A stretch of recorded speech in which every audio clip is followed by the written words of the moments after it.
BA politics. എനിക്ക് മനഃശാസ്ത്രം പഠിക്കണമെന്നായിരുന്നു ആഗ്രഹം. കുട്ടിക്കാലം മുതൽ എനിക്കൊരു ശാസ്ത്രജ്ഞയാകണമെന്നായിരുന്നു ആഗ്രഹം. സിനിമാ നടിയാകണമെന്ന് ആഗ്രഹം ഉണ്ടായിരുന്നു. ലോകമറിയപ്പെടുന്ന ചിത്രകാരി, ശില്പി, ഒരു ഫാഷൻ ഡിസൈനർ, ഒരു പൊതുപ്രവർത്തകയാകണമെന്ന്, ശില്പിയാകണമെന്ന്, ശാസ്ത്രജ്ഞയാകണമെന്ന്, മനഃശാസ്ത്രജ്ഞയാകണമെന്ന്, പിന്നെ ഒരു ന്യായാധിപ, അതായത് ജഡ്ജി ആകണമെന്ന്, വക്കീലാകണമെന്ന്, അങ്ങനെ അങ്ങനെ കുറേ ആഗ്രഹങ്ങൾ. പക്ഷേ ആ ആഗ്രഹങ്ങളെല്ലാം ഞാനിപ്പോൾ നിറവേറ്റി.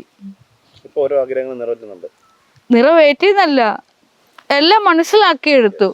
ശാസ്ത്രജ്ഞയാകണമെന്ന് കരുതി. ആ ശാസ്ത്രം എന്താണെന്ന് ഞാൻ മനസ്സിലാക്കി. കാരണം മനുഷ്യൻ്റെ ഉള്ളിലാണ് ശാസ്ത്രം ഉടലെടുക്കുന്നതെന്ന യാഥാർത്ഥ്യം ഞാൻ മനസ്സിലാക്കി. അതായത് ശാസ്ത്രജ്ഞന്മാർ ഓരോ കണ്ടുപിടുത്തങ്ങൾ ചെയ്യുന്നില്ലേ, അതെവിടെ നിന്നാണ്? ഫസ്റ്റ് ജീവിച്ചിരിക്കുന്ന അവരുടെ മനസ്സിൽ നിന്നാണ് ഓരോന്നും കണ്ടെടുക്കുന്നത്. പിന്നീട് അവരത് പ്രവർത്തിച്ചിറങ്ങും.